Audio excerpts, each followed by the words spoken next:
tu iras vers Abraham. Tu lui donneras l'enfant que je ne peux pas lui donner. Prépare-toi.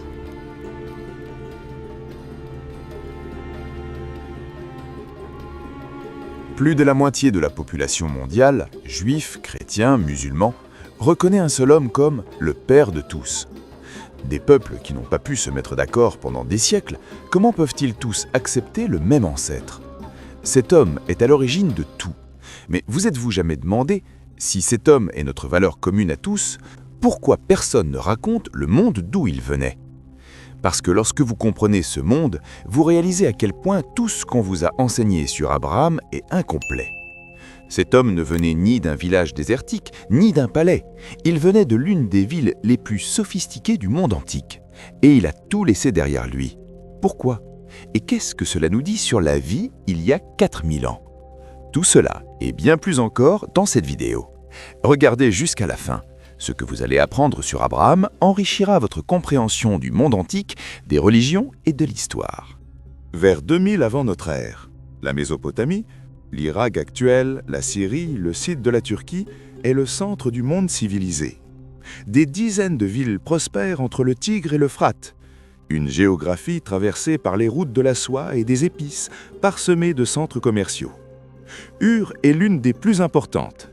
À son apogée, elle abrite peut-être 50 000 personnes, une civilisation colossale pour l'époque. Des archéologues expérimentés ont fouillé Ur dans les années 1920. Ce qu'ils ont trouvé a stupéfait le monde entier.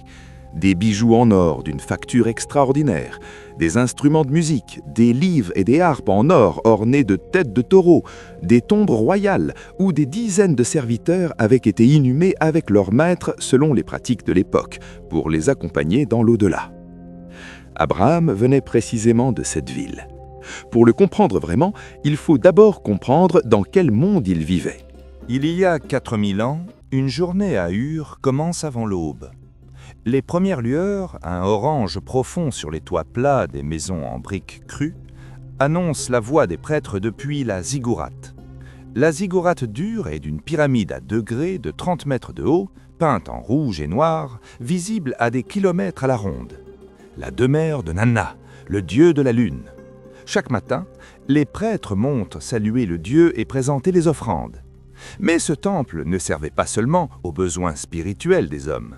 Il dirigeait l'économie, il dictait la politique, il décidait du calendrier agricole. Personne ne pouvait se permettre de s'opposer aux prêtres de Nanna. Dans les ruelles en contrebas, les peuples s'éveillent. L'odeur du pain frais, un pain plat légèrement aigre fait de blé et d'orge, se mêle au fumier des ânes et des chèvres qui partagent les cours intérieures avec les familles. Les marchands ouvrent leurs étals. Les femmes transportent l'eau des puits sur leur tête, en compagnie de leurs voisines. Les enfants courent pieds nus sur les rues pavées. Les tablettes d'argile trouvées à Ur dévoilent la vie quotidienne avec une clarté saisissante.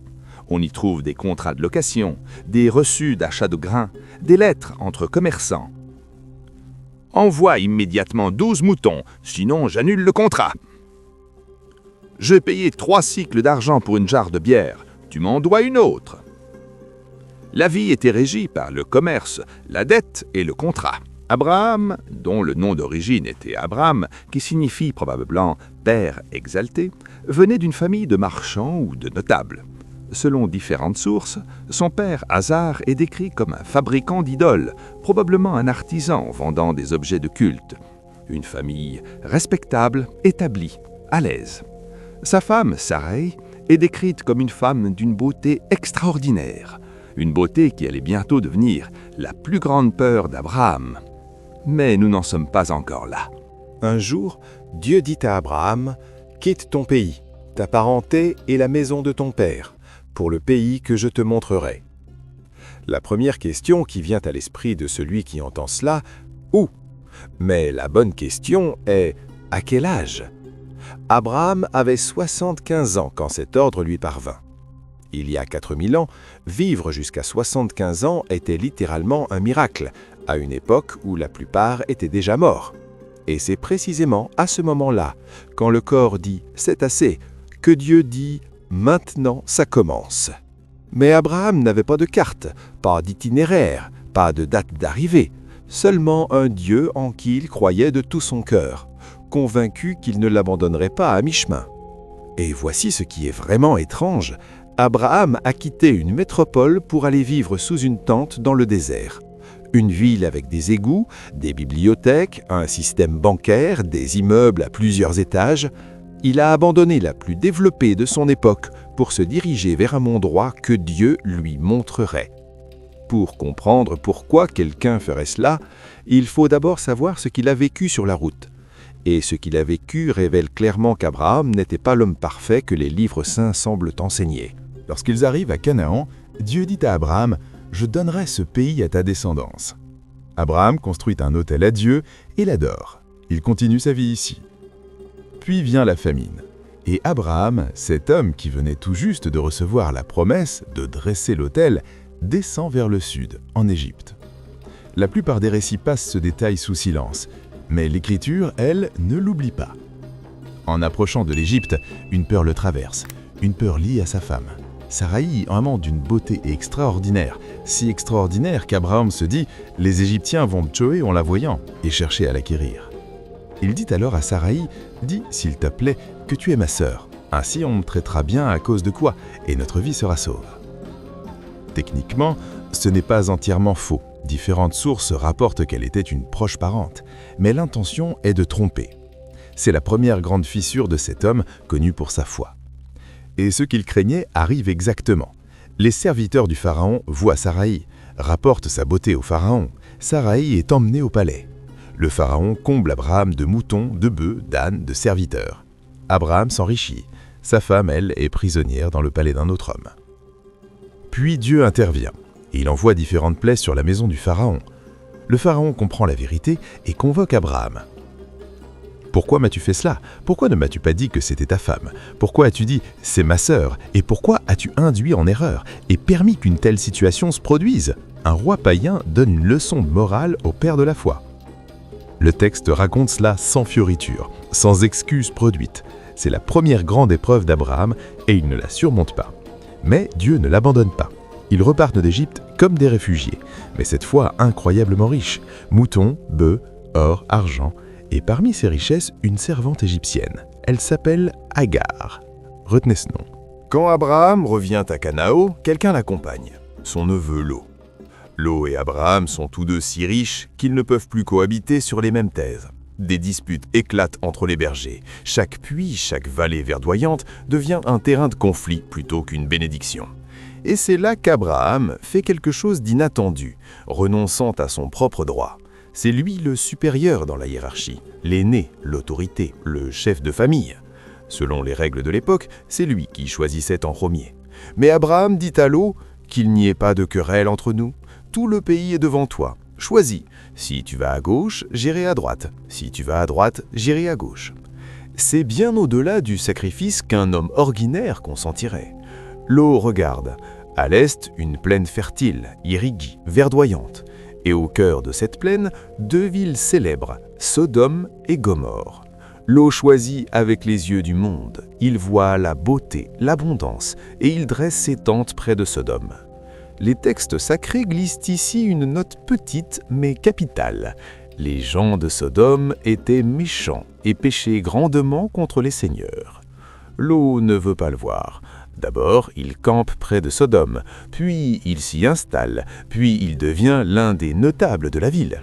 La chute ne se fait jamais d'un seul bond, elle se fait par petites erreurs, lentement. Mais laissons Lot pour l'instant, car une autre crise couve dans la tente d'Abraham. Il y a 4000 ans, la tente d'un chef de tribu nomade n'est pas la pauvre tente misérable que vous imaginez. Les tentes des grands chefs nomades étaient composées de plusieurs sections. La partie avant servait de salle de réception.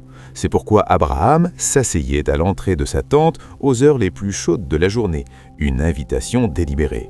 À cette époque, l'hospitalité n'était pas une politesse, c'était une obligation sacrée. Un voyageur qui ne trouvait pas où s'abriter se perdait dans le désert. Imaginez la scène, une chaleur accablante, la température formant comme une seconde couche au-dessus du sable. Abraham, presque centenaire, aperçoit à l'horizon 3 silhouettes qui approchent. Il se lève, court vers eux. Le texte dit vraiment « il courut » et se prosterne devant eux. Il court vers son troupeau. Il choisit lui-même un veau jeune et beau. Beurre, lait, pain frais, viande rôtie, un vrai festin dressé pour des étrangers. Pendant qu'ils mangent, l'un d'eux demande « Où est Sarah, ta femme ?» Abraham, dans la tente. Et l'homme dit « L'année prochaine, à la même époque, Sarah aura un fils. » Dans l'arrière-salle de la tente, Sarah rit, un rire involontaire, sarcastique, amer. Elle a 89 ans, elle a attendu des décennies, et voilà ce qu'elle entend maintenant. Le visiteur demande « Pourquoi Sarah rit ?» Pas de colère divine, pas de punition, juste une parole douce et directe. « J'ai entendu ton rire, je sais ce que tu ressens. Cela arrivera quand même. » Après le repas, les visiteurs se lèvent et font part à Abraham du décret divin sur le peuple de Sodome. Ils parlent de la gravité de ce qu'ils font. Abraham le sait déjà, mais il est tellement doux et miséricordieux que même en sachant ce qu'ils font, il implore Dieu de leur pardonner. Le péché de Sodome est lourd. Et Abraham, devant Dieu, cet homme que des centaines de millions appellent Père, engage la discussion. Vas-tu vraiment emporter le juste avec le méchant ? Et s'il y avait 50 justes dans cette ville ? Dieu accepte. Je pardonnerai pour 50. Abraham continue. Et 45, accepté. Et 40, accepté. Et 30, accepté. Et 20, accepté. Et 10, je ne détruirai pas pour 10. Abraham s'arrête. Il ne descend pas plus bas. Peut-être compte-t-il dans sa tête la famille de Lot, ses voisins, ses connaissances. 10, se dit-il. Il doit bien en avoir 10. Il se tait et s'en va. Mais il n'y en a même pas 10. Les anges de Dieu avaient d'abord rendu visite à Abraham, puis entrèrent à Sodome. Lot les accueille chez lui, car il sait ce qui va arriver. Avant la nuit, tous les hommes de la ville encerclent la maison. Ils réclament ses visiteurs à Lot. Et cette nuit-là, l'un des événements les plus marquants de l'histoire se produit. Les anges ordonnent à Lot et à ceux qui sont avec lui de fuir sans regarder en arrière. Ils frappent la ville d'aveuglement. Et cet événement est un sujet assez profond pour faire l'objet d'une autre vidéo à lui seul. Au matin, Abraham tourne les yeux vers Sodome. À la place de Sodome, une immense colonne de fumée s'élève, comme la fumée d'une fournaise. Et Abraham comprend, il n'y en avait même pas 10. Revenons en arrière. Car avant Sodome, une crise avait éclaté dans la tente, et ses échos résonnent encore aujourd'hui. Sarah n'arrive pas à avoir d'enfants depuis des années. 10 ans s'étaient écoulés depuis la promesse de Dieu. Cette pensée obsédait Sarah, jour et nuit. Un matin, elle proposa à Abraham de prendre sa servante égyptienne Agar, disant « Peut-être aurai-je des enfants par elle ». Vu d'aujourd'hui, cela semble incompréhensible. Mais à l'époque, c'était une pratique légalement reconnue. Selon le droit mésopotamien, l'enfant né d'une servante était légalement considéré comme l'enfant de la maison. La règle est claire, le protocole est établi. Les règles disent cela, mais la nature humaine n'y est pas vraiment faite. Agar tombe enceinte, et à mesure que sa grossesse devient visible, elle commence à s'élever doucement au-dessus de son rôle de servante. Sa posture change, son regard change, son sourire change. Dans le texte, on lit « Elle la méprisa ». Pas besoin de mots, en fait. Chaque geste d'Agar est un message adressé à Sarah. Ce que je peux faire, toi, tu ne peux pas le faire. Sarah s'aigrit de plus en plus face à ces événements. Elle s'en prend à Abraham. « Ce qui m'arrive, c'est ta faute. J'ai remis ma servante entre tes mains et depuis qu'elle a vu qu'elle était enceinte, elle me méprise. » Que fait Abraham? Cet homme qui a défié 4 rois. Cet homme qui a échappé au pharaon. Il dit à sa femme « Ta servante est entre tes mains, fais-lui ce qui te semblera bon. » Sarah se montre si dure qu'Agar ne peut plus supporter. La tension qui grandit chaque jour assiège la tente, et Dieu ordonne à Abraham d'emmener Agar dans ce qui est aujourd'hui la péninsule arabique. Ce qui se passe lors de ce voyage est à l'origine des fondements du pèlerinage du Hajj que font les musulmans aujourd'hui, et de la découverte de l'une des eaux les plus pures du monde. Si vous le demandez, peut-être en parlerons-nous dans une autre vidéo. Agar continue à vivre dans la péninsule arabique avec son fils Ismaël. Abraham retourne auprès de Sarah. Un homme qui est parti à 75 ans sans savoir où il allait. Un homme qui laisse derrière lui son enfant et Agar et rentre seul. Si vous aussi vous pensez avoir pris du retard dans votre vie, écrivez simplement dans les commentaires « Je suis encore en chemin ». vous serez surpris de voir combien de personnes se trouvent au même endroit. Une nuit, Dieu fit sortir Abraham dehors et lui dit « Regarde vers le ciel et compte les étoiles, si tu peux les compter. Telle sera ta descendance. » La Voie lactée s'étend d'un horizon à l'autre, elle éclaire légèrement le sable. Et cet homme de 75 ans, dont la femme est stérile, regarde ce ciel. Il ne peut pas concevoir dans son esprit que sa descendance sera aussi nombreuse. Comment tenir cette promesse quand les années passent et que rien ne se produit? C'est peut-être la question la plus humaine de tous les textes sacrés. À 99 ans, Dieu lui parle à nouveau. 24 ans se sont écoulés depuis la première promesse. Et il dit encore, l'année prochaine, Sarah aura un fils. Abraham tombe face contre terre, et il rit. Le texte dit vraiment « il rit ». Le visage enfoui dans la terre, voici ce qui lui traverse l'esprit. Un homme de 100 ans peut-il avoir un enfant? Sarah, à 90 ans, va-t-elle enfanter? Puis il se relève et dit « qu'Ismaël vive auprès de toi ». Autrement dit, bon, ce plan semble très difficile, mais ce qui s'est passé et les promesses passent avant tout. Dieu accomplit sa promesse. Sarah tombe enceinte, 100 ans après. Ils appellent l'enfant Isaac. En hébreu, cela signifie « il a ri ». Le rire involontaire de Sarah devient le nom d'un peuple. La partie la plus difficile vient ensuite. Dieu veut mettre Abraham à l'épreuve, et il lui dit « Prends ton fils, ton unique, celui que tu aimes, Isaac, va au pays de Moridja, et là présente-le en offrande. » Remarquez, Dieu n'ajoute pas les couches d'un coup, il les pose une à une. Ton fils, ton unique, celui que tu aimes, Isaac. Chaque couche s'enfonce dans Abraham, car il a attendu 100 ans pour lui. Abraham se lève tôt le matin, sans dialogue, sans protestation. L'homme qui avait marchandé avec Dieu à propos de Sodome ne dit pas un mot pour son propre fils. 3 jours de marche, avec son fils, en sachant ce qu'il attend, ou en croyant le savoir. Isaac demande à papa, « Père, voici le feu et le bois, mais où est l'animal » Abraham répond, « Mon fils, Dieu pourvoira lui-même à l'animal. » Et Dieu pourvoit. Au dernier instant, un bélier retenu par les cornes dans un buisson. Isaac est sauvé. Mais ensuite, le texte fait quelque chose d'étrange. Abraham et Isaac ne marchent plus ensemble après cela. On lit « Abraham retourna vers ses serviteurs et ils partirent ensemble pour Beersheba. » Isaac n'est pas mentionné. Comme si ce jour-là, quelque chose s'était brisé entre le père et le fils et qu'ils n'avaient jamais plus marché côte à côte. Même dans une foi absolue, les blessures humaines sont réelles. Selon l'Écriture, Abraham vécut 175 ans. Les textes indiquent avec soin le lieu de sa sépulture, la caverne de Macpéla à Hébron. Acheté 400 cycles d'argent à Éphron le Hittite. C'est la première transaction immobilière relatée dans l'Écriture. Abraham ne mendie pas, ne supplie pas, ne s'empare pas de la terre par la force. Il paie vraiment sa valeur. Sarah et lui reposent là, en paix. Et lors des funérailles de cet homme que des milliards appellent père, quelque chose de surprenant se produit. Isaac et Ismaël, le fils de la promesse et le fils du désert, 2 frères qui vivaient séparés depuis des années, se tiennent côte à côte pour leur père. Ils l'enterrent ensemble.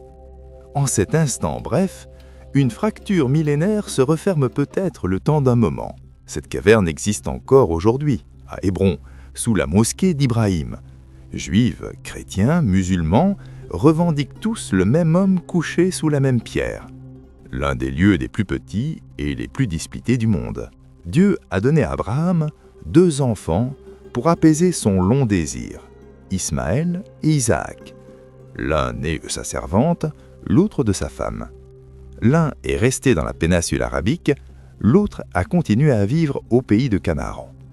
Et la descendance de ces 2 fils, exactement comme la promesse que Dieu avait faite à Abraham, continue aujourd'hui sous la forme de milliards d'êtres humains. Que nous dit l'histoire d'Abraham sur la vie il y a 4000 ans? Que les hommes ont toujours souffert des mêmes douleurs, qu'ils ont voulu des enfants et attendu des années, qu'ils ont commis des erreurs avec ceux qui les aimaient sans savoir comment les réparer, qu'ils ont attendu des promesses tardives et parfois ri de désespoir. Et Dieu l'a quand même choisi. Il y a 4000 ans, Sous une tente, sous des étoiles innombrables, un homme qui avait tout laissé derrière lui apprenait lentement ceci. La foi n'est pas l'absence de doute, c'est la décision de continuer malgré le doute. Cette leçon n'a pas pris une seule ride. Si vous avez regardé jusqu'ici, la vidéo de Moïse est maintenant sur votre écran.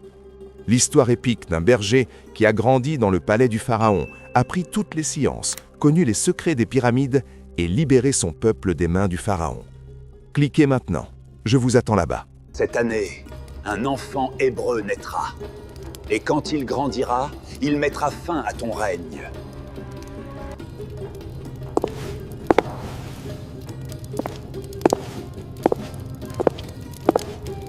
Et c'est dans ce contexte précis, dans l'ombre de cet ordre, qu'une femme accouche. Elle regarde son fils et elle comprend, en cet instant, qu'elle doit prendre une décision. Elle choisit l'inconnu et elle déclenche ainsi le voyage extraordinaire de Moïse, un voyage qui traversera les âges. Si vous regardez cette vidéo jusqu'au bout, vous explorerez une perspective fascinante sur cette question. Pourquoi le pharaon a-t-il poursuivi Moïse jusqu'à la mer Rouge? Une perspective qui pourrait transformer votre compréhension de cet événement. Une femme du nom de Jochebed cache son fils pendant 3 mois, à l'abri de l'ordre du pharaon et de ses soldats. Comment? Nous ne le savons pas exactement.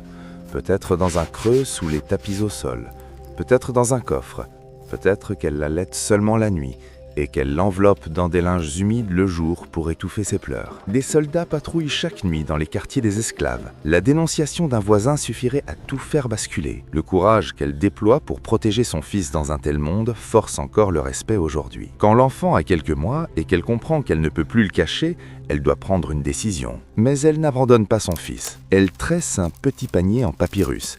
Elle l'imperméabilise avec du bitume et du goudron. Les mêmes matériaux que les Égyptiens utilisent pour leurs bateaux avec la même technique. Et de ce panier, elle n'attend qu'une seule chose, qu'il protège son fils. Elle y dépose un enfant et elle se dirige vers les rives du Nil. Mais elle ne l'abandonne pas au fil du courant. Elle le place. Elle choisit avec soin l'endroit et le moment. Les roseaux proches du palais, un lieu très particulier, car la fille du pharaon venait s'y promener chaque matin et y passait un moment. Jochebed avait tout calculé à l'avance. Après avoir déposé l'enfant, elle se retire. Elle attend, cachée derrière les roseaux, sans se montrer. Dans ce geste, il y a quelque chose d'humain et d'insupportablement désespéré. Ce n'est pas un abandon, ce n'est peut-être pas non plus une délivrance. C'est un espoir, un pari calculé, remise à la merci d'une inconnue. Et ça fonctionne. La fille du pharaon trouve le bébé. Elle comprend immédiatement que c'est un enfant hébreu. Et, au lieu de le livrer aux soldats, elle décide de l'adopter. Le plan de Jochebed fonctionne. Et à cet instant précis, la sœur de Moïse, cachée dans les roseaux, s'avance et propose à la fille du pharaon une nourrice hébraïque. La fille du pharaon accepte. Et ainsi, Jochebed allaite son propre fils, avec la permission, l'argent et la protection du palais. L'enfant s'appellera Moïse, Moshe en hébreu, Mose en égyptien. Cela signifie celui qui a été tiré des eaux. Aux alentours de 1300 avant notre ère, l'Égypte est au sommet de sa puissance. Ramsès II règne sur un empire qui s'étend de la Nubie jusqu'au nord de la Syrie. Une époque si puissante que l'Égypte est en avance sur son temps jusque dans les sciences. Les pyramides qui s'élèvent vers le ciel, les technologies d'une sophistication sans précédent, tout cela en témoigne. Son armée est l'une des forces les mieux équipées de l'époque. Ces temples sont si immenses, si démesurés, que les hommes qui les ont bâtis se sont fondus dans les pages poussiéreuses de l'histoire, mais ce qu'ils ont laissé derrière eux se dresse encore, des siècles plus tard. Et au cœur de tout cet éclat absolu, une immense population d'esclaves. Des hommes venus de partout, de Nubie, de Canaan, de Syrie, de Libye. Réduits en esclavage par la conquête ou par le commerce, ils fabriquent des briques, ils creusent des canaux, ou bien ils travaillent à la construction des pyramides. C'est dans ce monde-là que naît Moïse. Et dès sa naissance, quelqu'un, comme pour les 900 autres enfants nés cette année-là, veut le faire disparaître. Il faut s'arrêter un instant. Des années plus tôt, un autre étranger était venu dans ces terres, de Canaan. Vendu comme esclave, tiré d'un puits, cet homme s'était fait connaître pour son interprétation des songes, avait gravi les échelons jusqu'au sommet du pouvoir et était devenu le bras droit du pharaon dans les années les plus sombres de l'Égypte. les années de famine. Il s'appelait Joseph. L'histoire de Moïse, elle, suivait le chemin exactement inverse. Un enfant trouvé dans le fleuve, élevé dans le palais du pharaon, allaité par sa propre mère, mais qui n'appartenait pas à ce monde, et qui, un jour, fuirait ce palais. Il grandit au palais. Il reçoit l'éducation des princes égyptiens. Il apprend à lire les hiéroglyphes, à calculer les angles des pyramides, à commander des hommes. Mais il sait qu'il est hébreu. Il sait que son âme n'appartient pas à ce palais, et il ne l'oublie jamais. Et un jour, vers l'âge de 40 ans, cette vérité devient insupportable. Il voit un contremaître égyptien maltraiter un esclave hébreu. Il regarde autour de lui, personne ne voit. Son intention, au départ, est simplement d'arrêter la scène. Mais les choses ne se passent pas comme prévu. Il intervient. Puis, espérant que personne n'a rien vu, il efface les traces dans le sable et s'éloigne. Le lendemain, il apprend que tout le monde est au courant. En dernier recours, il fuit dans le désert du Sinaï. Le désert est l'un des environnements les plus inhospitaliers qui soient, et le Sinaï est l'un des plus rudes au monde. Des plateaux de roches brûlés par le soleil pendant des heures, des vallées où la chaleur devient écrasante en été. Pas d'eau potable à moins d'une journée de marche, hormis quelques petites oasis. Moïse, qui a grandi dans le palais, qui dormait dans des pièces fraîches, se retrouve seul dans ce désert hostile. Comment a-t-il survécu? Les textes sacrés le racontent ainsi. Il parvient à un puits, probablement dans la région de Madian, à l'est du Sinaï, et il voit deux jeunes femmes qui ne parviennent pas à abreuver leurs bêtes à cause des hommes présents. Il leur vient en aide et abreuve leurs animaux à leur place. Ce qui se révèle ici, même en fuite, même épuisé, même ayant tout perdu, il ne peut pas regarder une injustice sans agir. Selon certains textes sacrés, ces jeunes femmes étaient les filles du prophète Chouaïb. Elles remercièrent Moïse, et Moïse leur fit une demande. « Je peux garder vos troupeaux, dit-il. » Et il demanda à rencontrer leur père. Le père de ces jeunes femmes l'accueille sous sa tente. Et Moïse passe les 40 années suivantes dans ce désert. 40 ans, imaginez, à garder des moutons, à dormir sous les étoiles, à apprendre à trouver de l'eau là où il n'y en a pas, à apprivoiser le désert. L'homme qui était prince devint berger. Il épousa l'une des filles de Chouaïb, eut des enfants et construisit dans ce vaste désert silencieux une vie qui n'appartenait qu'à lui. Et puis, à 80 ans, quelque chose survient, quelque chose qu'il n'avait jamais attendu. Alors qu'il gardait ses troupeaux, il aperçoit un buisson qui brûle sans se consumer. Des chercheurs ont passé des années à identifier cette plante, proposant différentes théories, analysant quelles espèces pourraient donner l'apparence d'une flamme sans se consumer. Certains experts ont avancé le dictame du Sinaï, une plante aromatique qui, dans certaines conditions, peut émettre sa propre lumière. D'autres ont évoqué les feux de gaz naturels présents dans la géologie du Sinaï. Mais ce qui compte vraiment, c'est la voix que Moïse entend à cet instant. Moïse, Moïse. Et l'ancien prince, l'homme recherché, le berger de 40 ans, répond « Me voici ». Ce qu'on lui demande semble proprement impossible. Retourne en Égypte, présente-toi devant le souverain le plus puissant du monde et dis-lui de libérer tous les esclaves. Moïse a 80 ans, il bégaie depuis sa naissance. Il n'a ni armée, ni fortune, ni relations politiques. Sa réponse est d'une humanité bouleversante. Seigneur, envoie quelqu'un d'autre. Selon certaines sources sacrées, Moïse, craignant de ne pas savoir s'exprimer en raison de son bégaiement, demande un soutien. Dieu lui ordonne alors de se présenter devant le pharaon, accompagné de son frère Aaron. Moïse retourne en Égypte. Il se présente devant le pharaon et prononce l'une des phrases les plus courageuses de toute l'histoire humaine. Moïse retourne en Égypte. Cette terre qu'il avait dû quitter 40 ans plus tôt, ce palais qu'il avait fui 40 ans auparavant, l'endroit où il avait fait ses premiers pas, où il avait couru, où il avait connu ses joies et ses peines, il y revenait. Mais cette fois, tout était différent. Cette fois, ce qui l'y ramenait était différent. 80 ans, des vêtements de désert, un bâton de berger à la main et à ses côtés son frère Aaron. Les gardes du palais les arrêtent. Ils les prennent pour deux Bédouins, puis les laissent passer, par curiosité peut-être, ou par mépris. Deux vieillards, l'un bègue, qui veulent voir le pharaon. Ils n'ont pas l'air de gens capables de causer le moindre problème. Et c'est exactement là que commence l'erreur. Ils se présentent devant le pharaon. Dans l'Égypte de cette époque, le pharaon n'était pas simplement un roi. Il était un dieu. Il se voyait ainsi, ou du moins devait être perçu ainsi. Le fils de Ra, le reflet d'Horus sur terre. Quand le Nil débordait ou s'asséchait, c'était la responsabilité du pharaon. Quand il remportait une guerre, c'était la preuve de sa puissance divine. Quand il perdait, les archives se taisaient, car un dieu ne perd pas. Ils savaient très bien devant qui ils se trouvaient, mais pour eux, ce n'était que le début. Le message de Moïse s'attaqua directement à toute cette structure avec une clarté désarmante. « Laisse partir mon peuple ». Cette phrase semble simple, mais à l'intérieur du palais, elle disait ceci. « Le Dieu qui t'a créé ne reconnaît pas ta divinité. Tes esclaves appartiennent à une autorité plus grande que toi. Et toi, avec toute ta splendeur, toute ton armée, tu n'es qu'un homme. » Imaginez ce que cela signifie. Un fugitif qui revient 40 ans plus tard et prononce cette phrase face au pharaon. Pour le pharaon, ce n'était plus une question de croyance, c'était une question d'existence, une question d'honneur. Différentes sources le rapportent ainsi.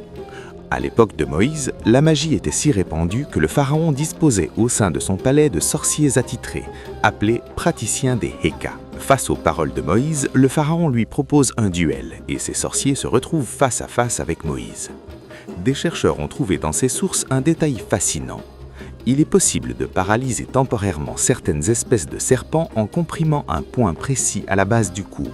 Le serpent se rigidifie comme un bâton. Posé à terre, il reprend vie.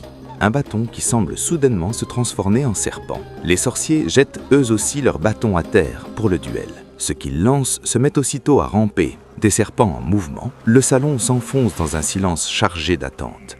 Le pharaon semble soulagé. Mais alors, quelque chose se produit. Sur l'ordre du Seigneur, Moïse pose lui aussi son bâton à terre, et celui-ci se transforme en un serpent bien plus grand que tous les autres, qui avale un à un les bâtons des sorciers. Il ne reste plus rien entre leurs mains. Le salon se fige, et c'est alors que se produit l'une des scènes les moins connues des textes sacrés. Les sorciers se prosternent, face au pharaon, dans le palais du pharaon, sous les yeux du pharaon. « Nous croyons au Seigneur des mondes, disent-ils, au Seigneur de Moïse et de Aaron. » Ce n'était pas une petite confession. Ces hommes savaient exactement ce qu'ils faisaient. Ils avaient utilisé leur propre technique, et ils avaient compris que ce qu'ils avaient en face d'eux n'était pas seulement une technique. Un illusionniste reconnaît une autre illusion. Mais quand il rencontre quelque chose qu'il ne peut pas reconnaître, il s'arrête, et il en reconnaît la grandeur. C'est exactement ce qu'ils ont fait. Le pharaon se met en colère. Et je vous laisse imaginer ce qu'il a pu arriver aux sorciers. Le pharaon dit non après avoir tout vu, après avoir vu ses propres sorciers se prosterner, après avoir vu ses propres hommes se retourner. Quand même, non. Les historiens et les psychologues connaissent bien ce type de résistance. On l'appelle parfois la rigidité identitaire. Quelle que soit la force de la preuve, si accepter cette preuve effondre toute l'identité d'une personne, le cerveau refuse. C'est exactement ce que fait le pharaon.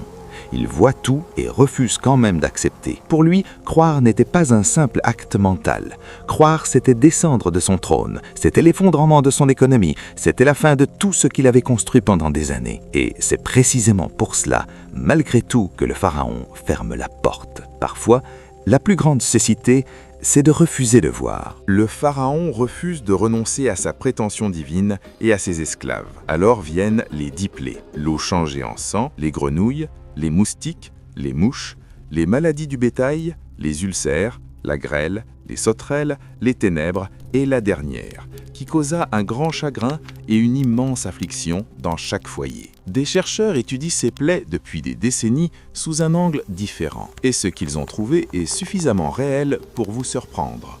Les 10 plaies suivent une logique, celle d'une chaîne d'événements écologiques se déclenchant les uns les autres. Le rougissement anormal du Nil, un phénomène réel évoquant une prolifération d'algues toxiques, aurait contraint les grenouilles à fuir le fleuve. Les grenouilles mortes auraient créé un terrain propice à la reproduction des insectes.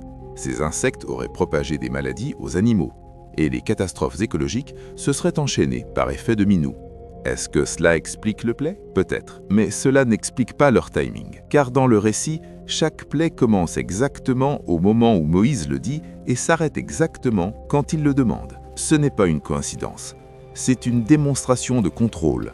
C'est l'expression d'une puissance divine qui l'accompagne. Au terme de recherches approfondies dans les archives égyptiennes, un document remarquable a été mis au jour.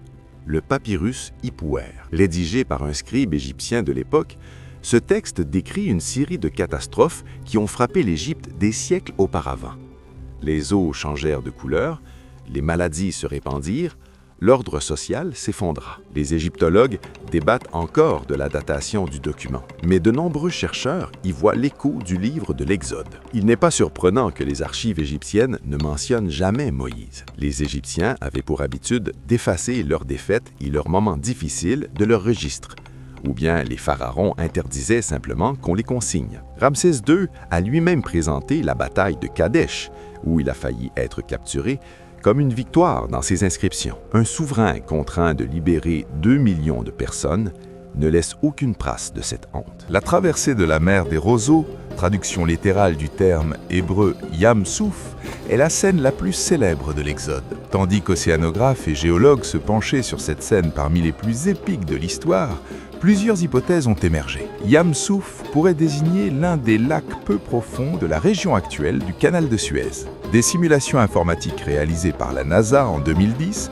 ont montré qu'un vent extrêmement violent soufflant pendant 12 heures pouvait créer un passage temporaire dans une zone peu profonde et que l'eau reviendrait dès que le vent cesserait. On appelle ce phénomène le wind set down, ou dans une autre langue, la marée. C'est un fait. Cet événement est l'une des scènes les plus épiques de l'histoire et un phénomène météorologique à part entière. En le recherchant, j'ai même découvert que des chansons avaient été écrites dans d'autres langues sous ce nom. Mais il y a ici une question que beaucoup de gens ont manquée. Le pharaon a-t-il vraiment poursuivi Moïse uniquement pour récupérer ses esclaves? Les textes de l'Égypte antique recèlent des indices, suggérant que les pyramides n'étaient pas de simples monuments. Certains archéologues et historiens avancent que le pyramidion, la pierre dorée au sommet des pyramides, absente aujourd'hui de toutes, ne servait pas qu'à des fins décoratives. Sa fonction réelle reste à ce jour débattue, et c'est là que certains chercheurs posent une question troublante. Qu'a emporté Moïse en quittant l'Égypte? Seulement des esclaves? La réputation du pharaon? Ou cette pièce si précieuse? Les textes sacrés rappellent que Moïse a grandi dans le palais, qu'il avait accès à tous les secrets de l'Égypte. La poursuite aussi acharnée du pharaon, quittant personnellement le palais, laissant derrière lui des centaines de milliers de soldats, ne s'explique pas par une simple fuite d'esclaves. Cette question n'a pas de réponse, mais elle mérite d'être posée. Pensez-y. Des hommes qui ont faim, des hommes qui ont soif, des enfants qui pleurent, des vieillards qui ne peuvent plus marcher, des animaux épuisés. Des gens qui doutent, qui se disputent, qui regrettent l'Égypte. Oui, qui regrettent l'esclavage, parce que l'esclavage offrait au moins de la nourriture et un toit. Aussi esclaves qu'ils fussent, ils survivaient d'une certaine façon. Et maintenant, ils sentaient qu'une épreuve bien plus rude les attendait. Moïse est au milieu de tout cela, à 80 ans, sans carte, sans médicaments, contraint de trouver de l'eau dans un désert avec une foule immense à sa suite. Contraint de maintenir l'unité d'un peuple qui n'a jamais connu la liberté, qui n'a appris qu'à obéir.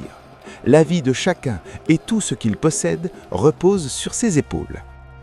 Le texte sacré évoque la manne, une substance blanche semblable à du givre apparaissant chaque matin sur le sol. Des chercheurs ont établi que des insectes parasitant certains arbres du Sinaï sécrètent la nuit une résine sucrée qui peut être récoltée avant de fondre au soleil. Saviez-vous que cette sécrétion est encore utilisée aujourd'hui dans d'autres régions du monde pour faire fermenter le yaourt? Les Bédouins du Sinaï la consomment encore aujourd'hui et l'appellent manne, le même mot. Les spécialistes estiment que le groupe de l'Exode était bien plus réduit, peut-être quelques dizaines de milliers de personnes. Le chiffre de 2 millions pourrait être une formule narrative de l'Antiquité signifiant une multitude innombrable, utilisée pour exprimer l'ampleur de l'événement, suggère-t-il. Ce qui ne fait pas débat, il s'est passé quelque chose dans le Sinaï. Un groupe d'esclaves y est entré. 40 ans plus tard, ce qui en est sorti était un peuple, l'un des plus anciens peuples de l'histoire. Moïse n'a jamais vu la terre promise.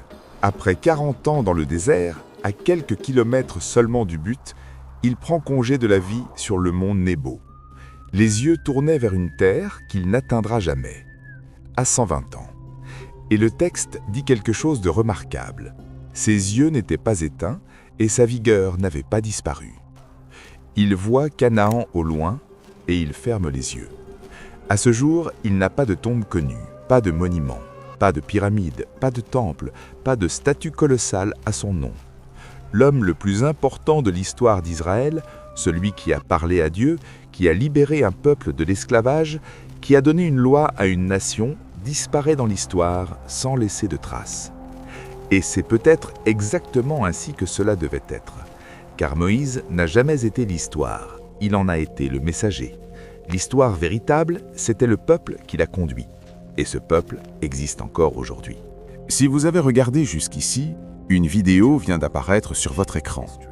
J'ai préparé pour vous l'histoire de Joseph. Si vous voulez savoir comment un enfant de 17 ans, rejeté par ses frères, a commencé à gouverner l'Égypte 13 ans plus tard, commencez à regarder maintenant. Et pour être informé des prochaines histoires de prophètes, n'oubliez pas de vous abonner à ma chaîne. 590 milliards de dollars. Je m'arrête un instant. Il est essentiel de saisir la véritable échelle de ce chiffre avant de continuer. 590 milliards de dollars. 4 fois le coût de la Station spatiale internationale. 40 fois le coût du bâtiment le plus cher du monde. Et ce n'est que le coût des matières premières, avant de payer un seul ouvrier. Et sur ces chantiers, pendant 7 ans, on n'a pas entendu un seul coup de marteau. 183 000 ouvriers, 7 ans, un projet à 590 milliards de dollars et un silence total, absolu. Comment est-ce possible? Je vous le dirai dans un instant, mais d'abord, posez-vous cette question. Pensez aux grands bâtisseurs de l'histoire. Qui aurait eu l'audace de lancer un tel projet? Je vais répondre à votre place. Le roi Salomon. Mais qui était le roi Salomon? Un homme avec 700 épouses, une réalité que nous devons considérer non pas sous un angle moral initialement, mais diplomatique. Chaque mariage représentait un accord crucial. La princesse d'Égypte, la paix avec l'Égypte. La princesse de Moab, une garantie commerciale. La princesse de Sidon, une porte ouverte sur la Méditerranée. 700 femmes, la preuve vivante de 700 traités diplomatiques. Ce n'est pas l'œuvre d'un roi ordinaire, c'était un joueur d'échecs de génie. Et ce joueur d'échecs a construit le bâtiment le plus cher de l'histoire, dans le silence. Mais ensuite, il a tout perdu. Et à la fin de sa vie, il a écrit ces mots « Vanité des vanités, tout est vanité ». C'est comme courir après le vent. 590 milliards de dollars, sexe sans épouse, et au bout du compte, le vide. Comment en arrive-t-on là?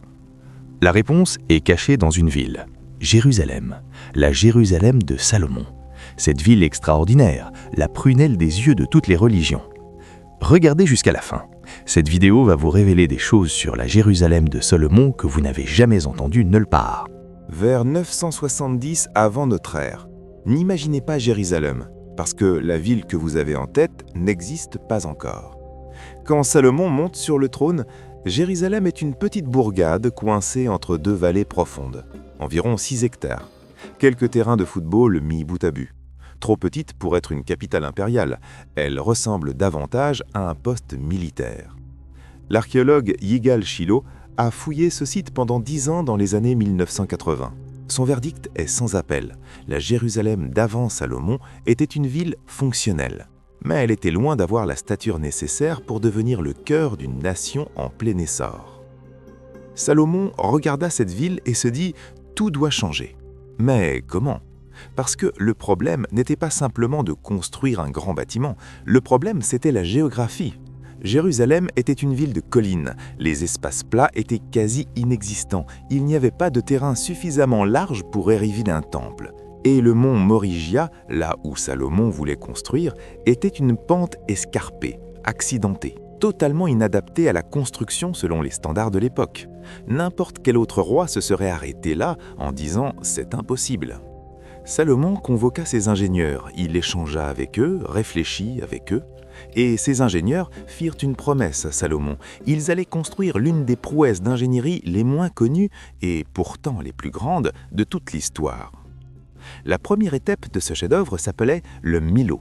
En hébreu, cela signifie remplissage, mais ce mot ne rend pas justice à l'ampleur de ce qui fut accompli. Le Milo était un système monumental de terrasses étagées construites sur les flancs du mont Morigia. Des murs de soutènement en pierre maintenaient chaque niveau avec une solidité à toute épreuve.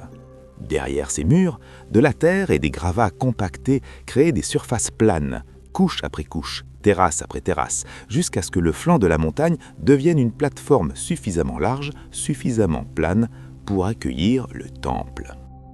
L'archéologue Aylat Mazar a passé des décennies à ne laisser aucun centimètre de ce site sans l'avoir fouillé, et elle a conclu « Le Milou est l'une des réalisations d'ingénierie les plus impressionnantes de son époque ». Des centaines de milliers de tonnes de pierres et de terre ont été déplacées, donnant naissance à un paysage totalement inédit. Naturellement, tout cela fut fait avant le temple. Parce qu'avant que le temple puisse exister, l'endroit où il allait reposer devait d'abord être créé. Mais une fois le sol résolu, un autre problème surgit. L'eau. 183 000 ouvriers, la nourriture, l'hygiène, les rituels du temple, les cérémonies quotidiennes, tout cela nécessitait de l'eau abondante. Et Jérusalem n'était pas construite au bord d'un fleuve. La seule source naturelle était la fontaine de Guillon, dans la vallée du Cédron, à l'extérieur des remparts de la ville. Une seule source pour gérer autant d'ouvriers et une organisation aussi colossale, c'était impensable. Alors les ingénieurs de Salomon creusèrent des tunnels dans la roche, ils taillèrent des citernes, ils construisirent sous le temple et le palais des réservoirs souterrains capables de stocker des dizaines de milliers de litres d'eau pluviale. L'ingénieur hydraulicien Dan Gill affirme que l'infrastructure hydraulique de l'époque de Salomon a posé les fondations du célèbre tunnel d'Ézéchia, construit des siècles plus tard. Salomon était un roi d'une intelligence rare. Il construisit d'abord l'invisible, les fondations, les tunnels, les citernes, les plateformes. Parce qu'il savait une chose essentielle, avant le temple, il fallait mettre en place le système qui allait le faire vivre. C'est exactement ce qu'il fit. Et ensuite, le visible puis commencer. Si vous êtes aussi riche de Salomon, vous pouvez financer un projet à 590 milliards de dollars. Mais pour construire, de quoi avez-vous besoin? Des matériaux, des artisans et du bois. Le cèdre du Liban, l'arbre le plus précieux du monde antique. Un bois naturellement résistant aux insectes, presque insensible à la pourriture, qui prend avec le temps une teinte sombre et magnifique. Si précieux que les pharaons d'Égypte organisaient des expéditions entières pour se le procurer. Et Salomon voulait construire chaque pilier, chaque plafond, chaque encadrement de porte de son temple avec ce bois. L'ensemble de la menuiserie. Le problème, cet arbre ne pousse qu'à un seul endroit, dans les montagnes de Phénicie, l'actuel Liban, à 300 km au nord de Jérusalem. Et c'est le territoire d'un autre roi. Salomon envoya un message au roi Hiram de Tyr. Le marché était le suivant. Israël fournirait chaque année 4400 tonnes de blé et 440 000 litres d'huile d'olive. En échange, Hiram enverrait du cèdre, du cyprès et surtout des artisans d'élite. Le maître artisan s'appelait Huram-Abi. Sa mère était d'Israélite, son père phénicien. Un homme né littéralement entre deux cultures, maître dans le travail du bronze, de l'or, de l'argent, du fer, du bois et du tissu. L'historien William F. Albrecht affirme que l'arrivée des artisans phéniciens à Jérusalem représente le plus grand bond technologique et économique de l'histoire de la ville. En un instant, une cité hébraïque commença à être construite avec des techniques impériales. C'est le symbole d'une ville qui se relève. Et la construction commença. 30 000 Israélites furent envoyés au Liban. Leur seule mission, assurer l'approvisionnement en bois, par groupe de 10 000 en rotation mensuelle. 1 mois à couper des arbres, 2 mois à se reposer chez eux. Dans les montagnes de Judée, 80 000 tailleurs de pierre commençaient au lever du soleil et s'arrêtaient au coucher. 70 000 porteurs transportaient sans relâche des pierres vers le temple. 3 300 contremaîtres coordonnaient l'ensemble. 183 000 personnes. En même temps, pour un seul bâtiment. Mais sur le chantier, il y avait quelque chose d'étrange. Le silence. Le livre des rois le rapporte ainsi. Pendant la construction du temple, on n'entendit sur le chantier ni marteau, ni ciseaux, ni aucun outil en fer. 183 000 ouvriers. 7 ans. Et un silence complet. Comment est-ce possible? La réponse, la préfabrication. Chaque pierre avait une place définie et était taillée à ses dimensions exactes à la carrière, avant même d'arriver à Jérusalem. Chaque poutre en bois avait sa position prévue et était découpée et marquée sur place. Les pièces qui arrivaient sur le chantier formaient un puzzle en 3 dimensions conçu pour s'emboîter parfaitement. Où taillait-on les pierres? Directement sous Jérusalem, dans une carrière souterraine de 2 hectares, connue aujourd'hui sous le nom de grotte de Salomon ou grotte de Sédécias. Un système de cavernes s'enfonçant par endroits à 200 mètres de profondeur. La pierre extraite de cet endroit était taillée sur mesure pour la construction. Elle est tendre et facile à sculpter lorsqu'elle est sous terre. Mais au contact du soleil et de l'air, elle durcit comme du marbre. Idéale pour une précision absolue. L'archéologue René Reich a étudié des traces de ciselage sur ces pierres. Ce qu'il a découvert était fascinant. Les marques ne montrent aucune improvisation. On voit clairement qu'elles n'ont pas été taillées pour un simple mur ordinaire. Mesures standardisées, contrôle technique centralisé, production en série. Ce n'étaient pas des artisans travaillant chacun à leur manière, c'était en système. Mais qui faisait tourner ce système? Et c'est là que l'histoire prend une direction inconfortable. La majeure partie des ouvriers, descendants des Cananéens, effectuaient un travail continu et sans répit dans le cadre du service d'État. En hébreu, ce système est connu sous le nom de Maas, le service forcé d'État où les conditions étaient réduites au minimum vital. Mettez-vous un instant à la place de l'un de ces 70 000 porteurs. Une pierre infinie sur le dos, des pentes infinies devant vous. Vous travaillez sans relâche sous les yeux de gardiens qui réclament toujours plus de vitesse. Qui êtes-vous? Votre grand-père était cananéen, votre père était cananéen, et vous passez votre vie à construire un temple pour le Dieu du peuple qui a conquis vos terres. La plupart des récits passent ce détail sous silence. Mais les textes antiques, eux, ne l'oublient pas. Et l'homme qui supervisait cette construction, Adoniram, ministre du travail forcé, savait-il le prix de tout cela? Peut-être. Peut-être faisait-il semblant de ne pas le voir. Peut-être n'avait-il pas le choix. Mais ce qui s'accumulait à l'intérieur était invisible, silencieux, tout comme le chantier lui-même. Un bâtiment à 590 milliards de dollars, et dessous, entre les pierres, des décennies d'épuisement et une colère silencieuse. Mais le temple devait d'abord être achevé. Et il le fut. Le temple était le centre d'une ville, et cette ville grandissait. Salomon était un joueur d'échecs hors pair. Il savait exactement comment gouverner son royaume. Il le divisa en 12 districts administratifs. Chaque district avait son gouverneur. Chaque gouverneur était tenu d'approvisionner le palais pendant 1 mois par an. Un système qui tournait en permanence, une puissance centralisée. Les provisions quotidiennes du palais.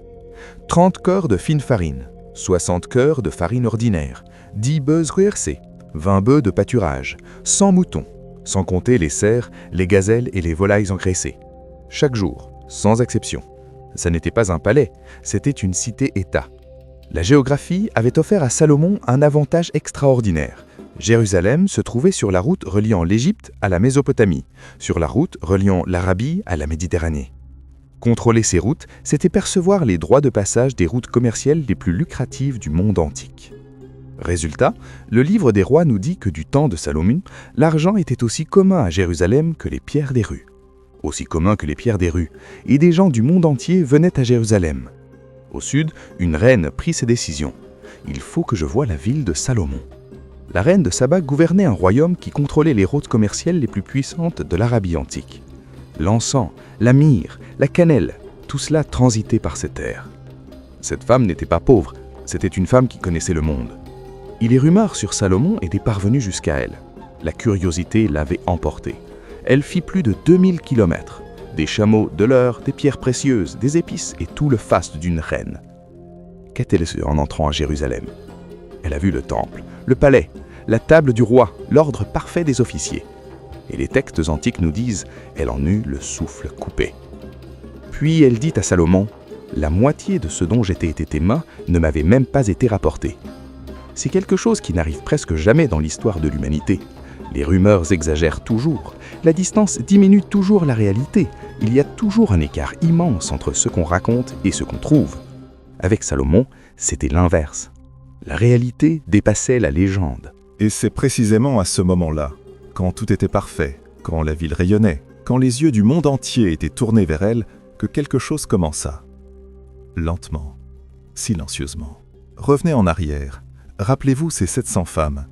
Chacune était un accord, avons-nous dit. Vrai. Mais chaque accord avait un prix, parce que chaque princesse amenait ses propres dieux avec elle. Les Moabites amenèrent Kémosh, les Ammonites amenèrent Moloch, les Sidoniens amenèrent Astarté.